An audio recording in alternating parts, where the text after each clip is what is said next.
Good day, ladies and gentlemen, boys and girls, members of the Chacha Nation, and all music lovers across the globe. My name is Afis Donova, your musical blog, the creator of the Energy Force, and of course, the African Music Amplifier. Welcome to another episode of the Chacha Spotlight Series. The Chacha Spotlight Series is where I get to introduce fast-rising artists to the world and also introduce the world to the fast-rising artists. So if you're looking for that next superstar, that artist that you need to connect to, that you need to know that, yes, you are one of the original fan of that particular artist, this is the series that you're supposed to listen to. Roses are red, rhythm and blues, Afro with beats, hip and hop. You're listening to the Chacha Music Review Podcast with Afis Donova, the musical plug, the creator of the Energy Force African Music Amplifier.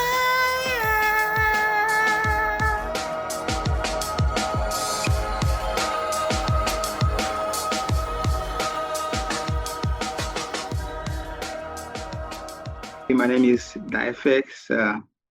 I'm from Delta State. Yeah. All right. Thank you for joining us today, DaFX. Is it DaFX or DaFX? DaFX. DaFX. That's DAFX. Yeah, the FX is like short for Felix. Oh, okay. So let's kick off things from there.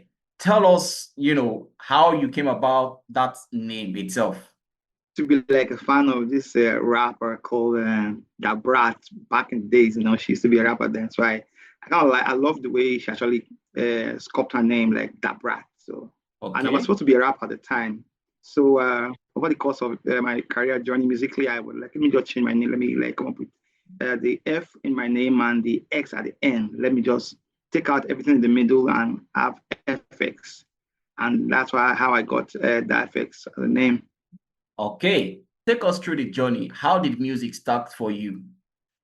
Yeah, music started like very early. I think my mom was the architect of this whole musical thing because way back then she used to play. My mom was a fan of Michael Jackson, Diana Ross, the oldies, the greats at the time. So she always plays music in the house. So while we'll be doing our normal shows, we'll be singing subconsciously, we loving the music. I was in the boarding house, and most times when I do some things wrong and I want to be punished, because my seniors, they knew that I could sing, they'll be like, okay, your punishment is to sing. So I would sing and sing and sing. So I became like, I was thinking about maybe I'll go into real singing all the time. But then it was for fun. Until I got into university, I met a friend. It was in the music department. I was not in the music department. I was in the physical and health education department where I love music, and he's a music student. So most of the time he would play the keyboard and I would sing. And he really loved me sing. So he tried to start creating gigs for my singing. I was going for fun. He was going for the money, until we had a lot of fun singing, performing on stage. Then I met a guy called Tony, the Love Child, and we became a group called Nahara at the time. So we tried to do a couple of albums. Then we did a lot of songs though, but no one came out at the time. So at the time, I was like, let me just do something on my own. So I started writing, started creating, and became like full-fledged music maker and producer, songwriter, and singer. Okay. All right. So you mentioned something about, what is call it? Back then, you met the guy that could play the keyboard, and you guys started something. You were singing for fun, but he was doing it for getting paid. So regardless that you were doing it for fun, part of the payments that he was collecting, hope you were collecting some change, or you just left the whole fund to him though. The first show we had together wasn't for me, wasn't really like successful, but though it was okay. Because the song was good. I did a very good song, but somewhere in the middle of the song, we had to increase the octave, and I wasn't really comfortable with the height. So I crashed out of the song while I was performing, and the crowd went nuts, and they were booing, and I was really embarrassed, and I dropped the mic and I left the stage. Though it was paid, but I wasn't like, I didn't want the money at that, but like I actually failed, So he came back and was like, you did well. I was like, no, I did not. Don't sugarcoat anything. I did not do well. Look at the crowd. They were booing at me and stuff. Even when I entered school the next day, people were like, you sang very well. Your voice is nice. I was like, no, I actually failed. So the next performance, my friend came again, Jonathan, like, let's, like, these people, they want you to sing again and they're going to pay. No, he said, at first he told me they want you to sing again. I said, I'm not singing. And he said, but they're going to pay us. They're going to pay us? How much? And then he said it was 2,000 naira. Then, like, big money in school. I'm like, okay, but we have to rehearse the song this time. We have to really, really prepare. And we did that. And the next show was really, really good. I did well, and the crowd were really, really happy with my performance. Okay. That's really interesting. So let me just pick up from what you said. I mean, that was probably like your first time singing and then getting paid for it. And aside from the disappointment that you had on stage, so let's talk about when you finally did another performance and you were happy with that performance and then you got paid for it. What was the feeling like from going to that boy or that student that used to punish, say your punishment is to sing, but now then you're singing and you've gotten paid? What was the feeling like? I think the feeling was awesome. I felt like I was special. Yeah. The performance then, though, it was like two different scenarios. The first song, the first performance I did when I was paid was that the law, Oka, you say Oka, America had like a law department, and they had this show, and they invited me to come and perform my song, an original song, and then they paid me 30,000 naira, like the biggest at the time, 30,000, and I feel like, wow, this is really, really big, from 2,000 to 30,000. I was blown away. And I actually performed, but the song I performed was the song I recorded, but I was not really satisfied with it at the time. You see, I was not satisfied with the performance, but I was okay with the cash. But the performance I did, I was really, really satisfied with was when I performed at the Festa Carnival, 2023 Road Festa Carnival. I performed my song on original. And before I performed, the guy was booed off stage. So I was like, whoa, maybe I'll be the next. And I got to stage and this started playing. I said, like, she used to hold on. And I sang the song a cappella first, like a very short a cappella, the same song. And I asked him to hit the song, and he played the song, and I performed. And to my amazement, the crowd were clapping and they were cheering, and I was excited. Okay. I mean, since we are talking about, your performance, let's talk about, your first experience performing on stage. I mean, obviously, you mentioned right now that, in the middle of the song, there was a mess up and all of that. But let's talk about that mental preparedness that you had before going on that stage. And then that 5-10 seconds when you got to the stage, what was the feeling and what was the experience like? Yeah, the feeling was like I was like afraid. I didn't know what to expect, because it was my first time. It was a new environment for me. I didn't know what to do at first. So, but Jonathan, being a musical student, was trying to give me some tricks to get over, the fright on stage.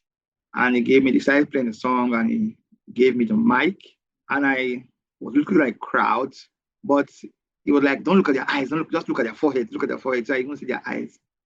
So I did that, and it worked. I was just looking at their forehead, so I won't see, there will be no eye contact and stuff.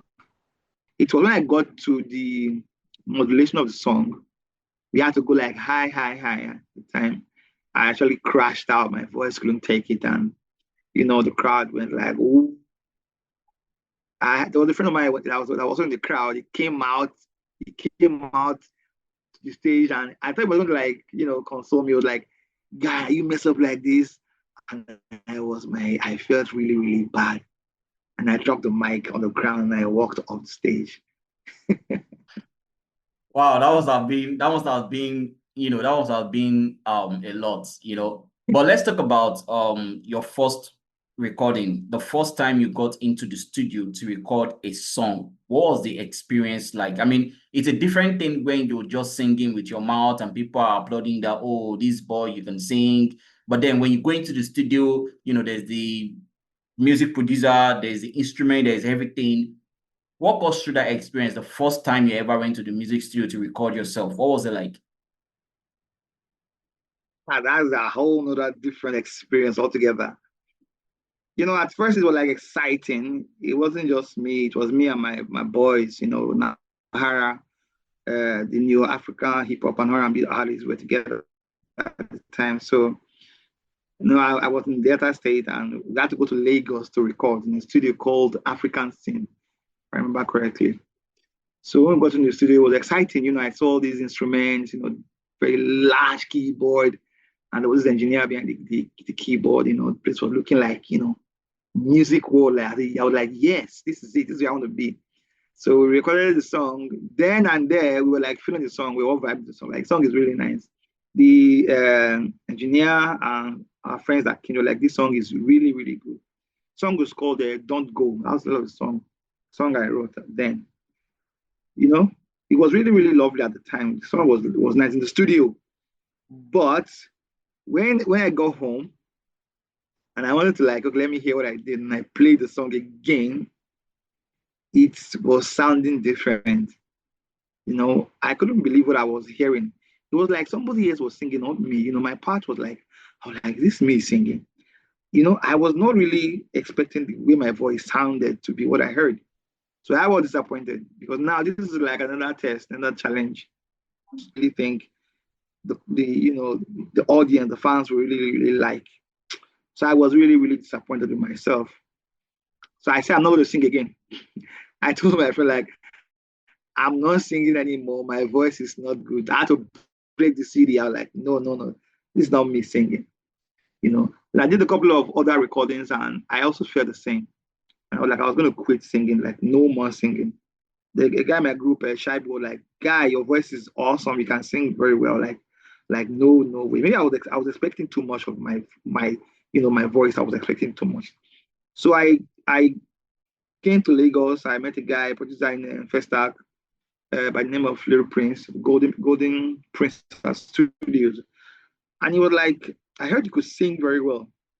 I was like, yeah, people think I could sing, but I don't really think I can. I don't have the good voice. So he was like, okay, come and record for free. If you like what you hear, then you continue recording. I was like, I've heard a lot about my singing. I really love my singing. I don't like it. I don't like my voice. Yeah, he kept on pressuring me, like, just come. This is going to be like a different kind of section. And it's for free. Just come. Thank you. So we did the song, then we recorded the song and everything, but it wasn't still there for me until I now sat down and I told myself, like, this is the voice that you have. This is the only voice that you have. You cannot go and exchange your voice for somebody else's voice. All you need to do is to try to sing in a way that you would love yourself. Try to use the voice in a way that you will appreciate the voice. So I said, okay, no problem. So I wrote another song called My Lover then. And I went and I recorded the song. And the song came out very, very, very nice. I was like, whoa, this is really, really nice. So I played to my friends. They're like, this song is really nice. Please send it to me. Even in the city where I was recording, the lady came by like, which song is playing? I want to go look for the artist. And the guy that was there, the engineer was like, this is the guy that just did the song. The song is even not out yet. It's just not even mixed, So that was the first time I really was happy with what I was hearing me do with my voice. I had to take time to really, really put not just the playful part of me, like just singing for fun. I had to add some seriousness and dynamics. I had to learn what it takes to really sing well for people to appreciate your singing. And that's the result we are hearing today, right? You spoke about meeting Golden Prince. That was Lil Prince in Festac, right? Yeah. Yeah, funny story. Is actually someone that I know also. I mean, I've been to his studio. Wow. Yeah, I mean, he's like a big bros to me. He's like a big brother to me. It's like a big brother to me. Now. So when you mentioned Golden Prince, I'm like, wow. I mean, and obviously he has also been on the podcast too, So Yeah, Oh, shout out to Golden Prince. Shout out to Amin. Yeah. yeah, shout out to Golden Prince. Yeah. Yeah. All right. So at what point did the reality, or should I say, did you sit with yourself and say, okay, you know what, this music thing is what I want to do, professionally? I know you've mentioned while you were in school, you were going for shows, you were getting paid, but at what point do you now say, okay, yes, so this music, now we waiting, I won't do? Okay, first of all, in school I did music and I was into the art. I did handmade cards, for birthdays, for Christmas, for success in examinations and stuff, love cards. And the university environment is one of the places where we have lots of population, people coming from part of the country, to be there. So I was making cards and I was singing. So when I left this university, I was like, okay, where would be the best place to start? Let me go to Lagos because of the music. Let me go to Lagos, and I want to stay very close to Unilag or LASU. They have lots of students, so I can actually start my card business, and from there I can ship in my music as well. So I came to Lagos. I had a friend in a satellite town, so I was staying there. Then I also have another friend that my group member. His name is Kudi, the younger brother to Face. So while we were in school, he come to my house and we were very, very close friends. So the dad heard I was in Lagos and was like, where am I staying? So he told the dad that I was staying in a satellite town. And that was upset, like, while we were in school, we were close. Why would I come to Lagos and not come to their house? So Chukudina called me that the dad is upset that I came to Lagos, I'm not staying with them and stuff. So I had to tell my friend in Starlight that I have to go to my friend's place in Festac. So I went there and I was opportune to meet Faze, and that was how I really started seeing like, okay, Faze is really, really doing well musically. And I saw a lot of artists in Festac trying to make things happen. Then Alaba used to pay very well. So I wanted to be like one of those who really get that opportunity to make a song and have marketers just pay me a lot of money for the song and be successful. So that was how I actually started to go into music. So let's cap it now into, since you started doing music professionally, since when you took it serious and said, okay, this is the, should I say, the work and the hustle that I want to do. What has been your toughest, challenges, and how were you able to, navigate, those challenges?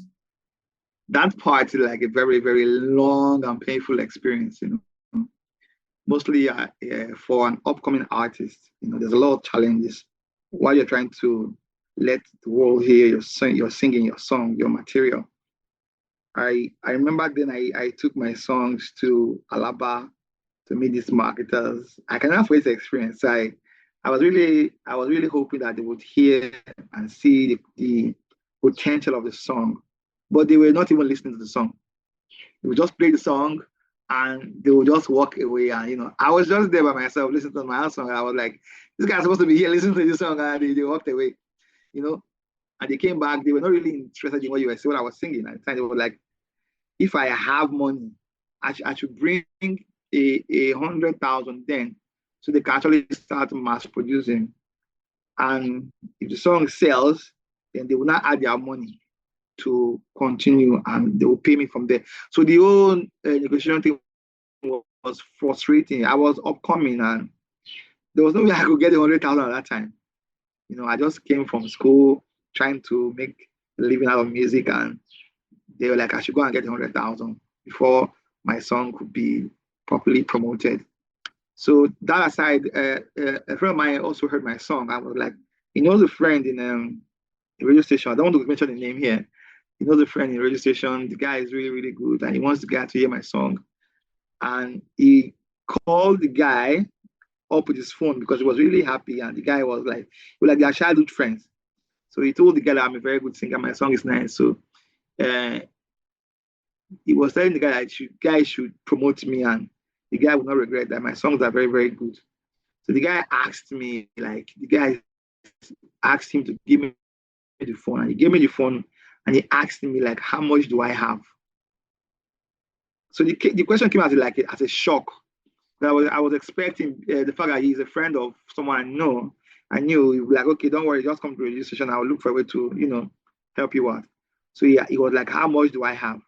So I was like, I don't have any money for now. He told me I should go and bring 70,000 naira. Otherwise my son will die. I told him I don't have 70,000. So he told me, like, he asked me, where am I from?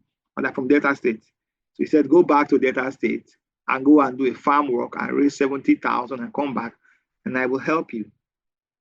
And he cut the call. I was really, really disappointed. So those were like the worst experience I had, coming up as a musician. Okay, I mean, that's a very, very difficult, experience. Money has always been, or should I say finances has always been one of the biggest challenge when it comes to, promoting yourself, especially as what is called an independent artist where there is no label, backing you and all of that. So what was that thing that made you stop to music? I mean, given everything that you've said and everything that you've experienced, what was that thing that kept you going that said, oh boy, I don't go give up for this also? Yeah, the thing is, like, I really love music. I love music a lot. I sing every day. I rehearse every day. So I was like, let me just keep doing my music, not for the money, not for, the hustle. Let me just enjoy my singing. Let me also impact to people. I want people to hear my song, even if I cannot even afford to buy or, download. I want people to hear the message and the songs. And, so I just kept on singing. For a long time, I left the country. I went to Dubai to work, and it was difficult there, But for a very long time, I stopped singing while I was in Dubai because now it was really, really tough hustle. Really tough hustle. So there was no time for music. But I was still writing songs. I was writing songs.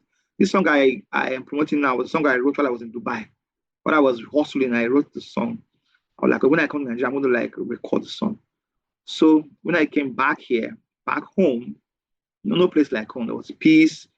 I was in this environment where I could really, really sit down and write and, really express myself. Like when I was hustling, I had to go out and work 12 hours and everything. So I love music. I love what I do. I love singing, I love writing, I like producing. So without the money and all those stuff, I will still be doing music. So it's just a love for music itself that keeps me going. Okay, I mean, I like the fact that you said it's the love of music that keeps you going. And you also mentioned, producing. So can you just talk a bit about your, your production? What drove you into music production? Okay. What drove me into music production? Okay, let me go from this direction. When I was starting up, I was like, okay, what I need is a producer. Then I could not produce.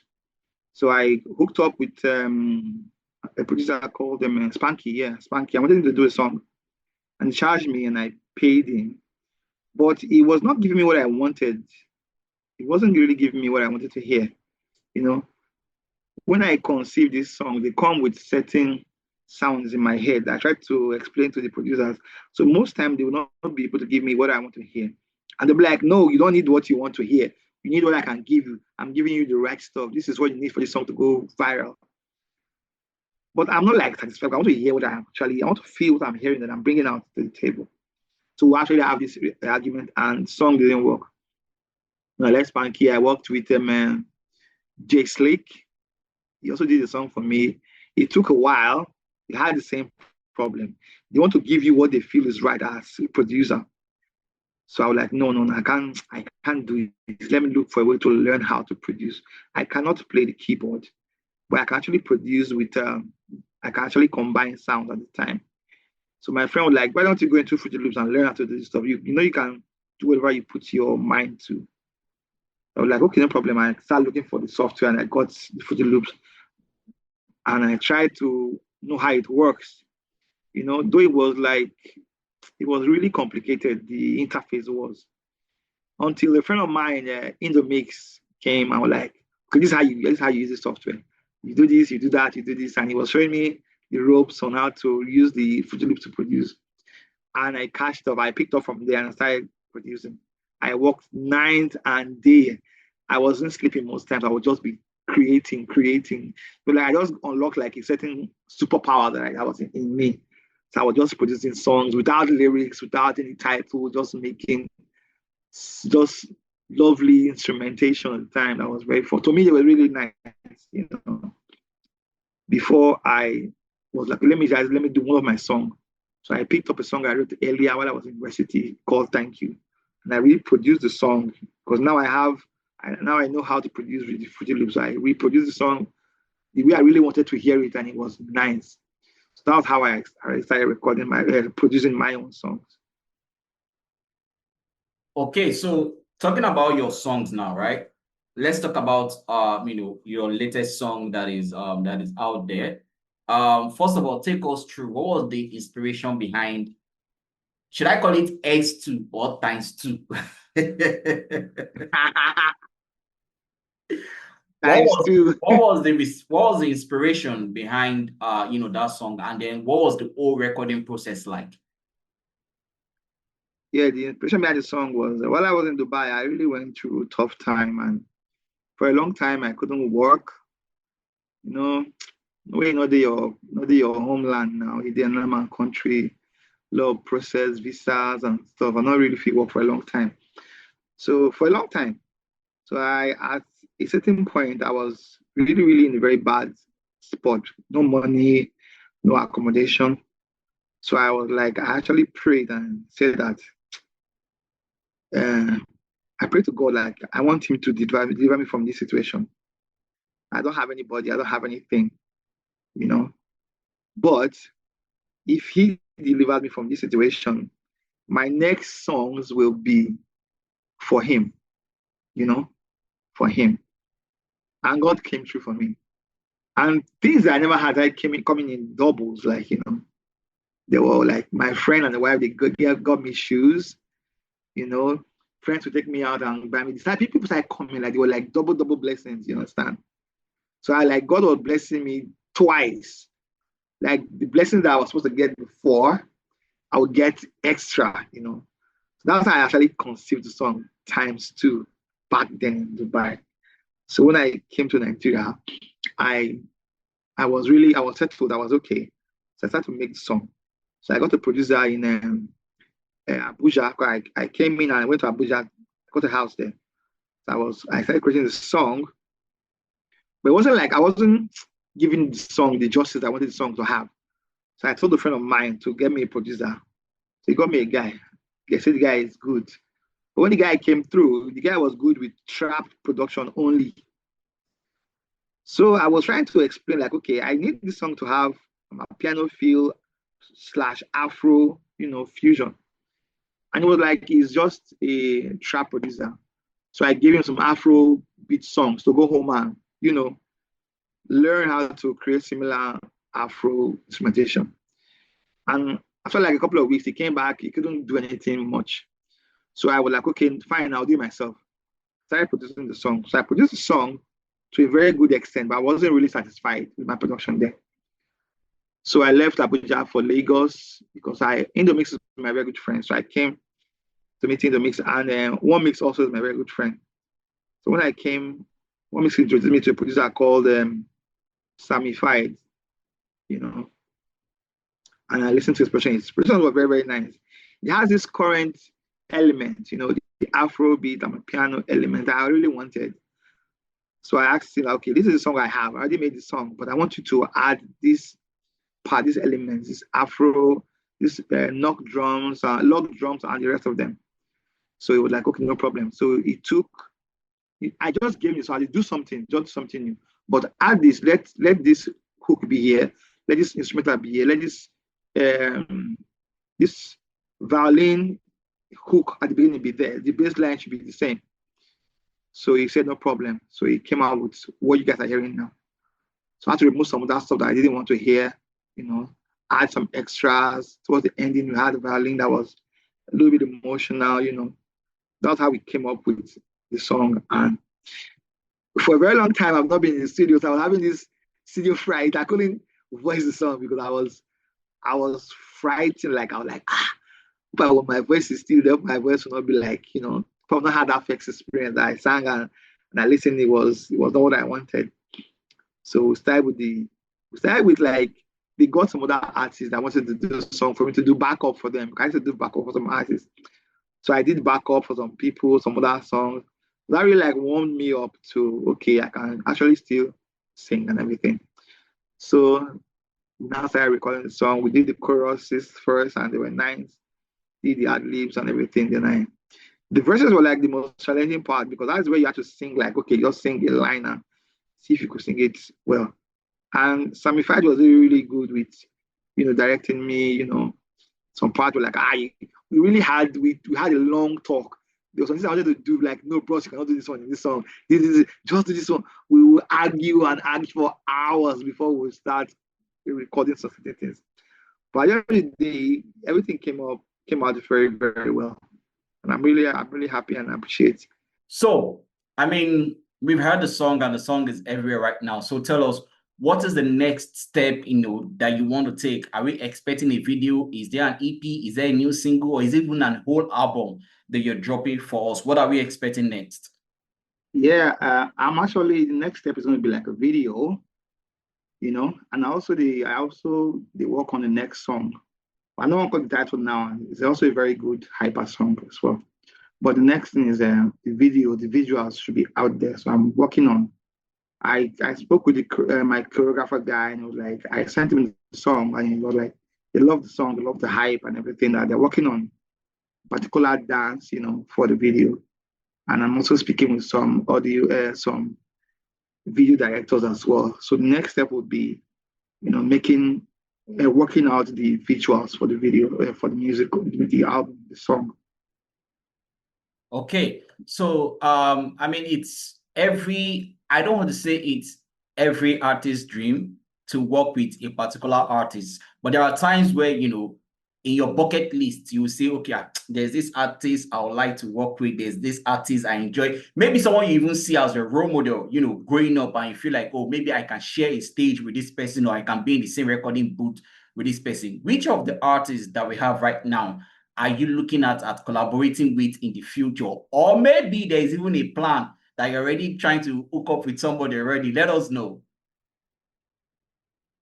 Yeah, if the Nigerian industry has talented artists. Yeah. The list is endless. If I want to really talk about the artists I would love to be in the booth with, the list is like endless. So they will not live here. If I want to begin calling names, not live here. Okay, let's just cut it down. Let's just cut it down to like, let's say just mention 3 in no particular order.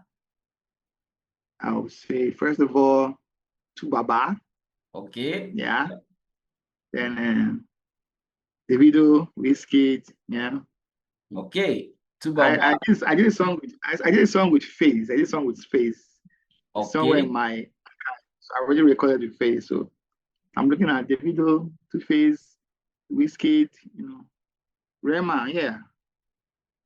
Then Okay. for the gospel, I only want to record with Moses Bliss. Okay. And Nathaniel Bassey. Okay. So, I mean, now that you've mentioned gospel, right? And if we look at your song, which is ×2, what style of music would you actually say you're doing? Because now that you've mentioned gospel, some people will listen to song, they'll say, oh, now gospel artist in B, because I mean the song is more of an appreciation, and I wouldn't say a gospel song. It's not a gospel song, but it's just an appreciation song. But then again, learn that you want to make song with gospel artists, so people might be wondering what kind of artist is it. So tell us, what kind of artist are you? Yeah, I'm like a gospel Afrobeat artist. Okay, a gospel Afrobeat artist. All right. That's interesting. That's interesting. So now, if your fans want to connect with you, I mean, for the people that are listening to you for the first time, people that are discovering, your music for the first time, how can they connect to you, and what should they be expecting from you next? Okay, they can connect via my social media handle. It's DiFX. TikTok, Instagram, Facebook, DFX, same name, DA-FX or it's.FX, ITSDFX as my social media. They can actually connect with the song is like in Spotify, Apple Music, and all the musical streaming platforms. They can actually go there and listen or download the song. Yeah. And I want to give them the best of what I have musically. I want to take them on a journey. The music I actually enjoy. You know, in my head, there are lots of good music in there. So I want my fans to journey with me through this process of creating long-lasting music that you listen to anytime and you'll be encouraged, you will be lifted up, you will be blessed, you know, and you will know that there's a leader, there's a ruler somewhere that makes everything happen, that changes everything times two. Okay. So, I mean, I'm not going to lie to you. It's been an interesting conversation with you. I have enjoyed myself times two. And it's very, very, very, very interesting. So, but before we go, I mean, obviously, we can't talk about your musical talent and everything and then not allow you to showcase the talents. So we are going to give you less about just 45 seconds just to quickly freestyle for us and then, you know, wrap up the whole thing. Don't know about you, but it sweet me because God, they bless me. Many people don't try to break me, still they bless me. I don't go nowhere without him, now him they bless me. Everywhere I go, blessings follow me. Transformation times two, promotion times two, elevation times two. Thank you very much. This has been a wonderful conversation, and I'm really, really glad we are able to do this. Ladies and gentlemen, boys and girls, and members of the Chacha Nation, we have come to the end of this episode of the Chacha Spotlight series. You've heard the man, you've heard the artist, so go out there, go show him love, and go listening to the music, and everything that you do and you touch, God will double it times two. Like, comment, rate with on the episode. My name will always be Afrobeat Storyteller, your musical plug, the creator of the Energy Force, and of course, the African Music Amplifier.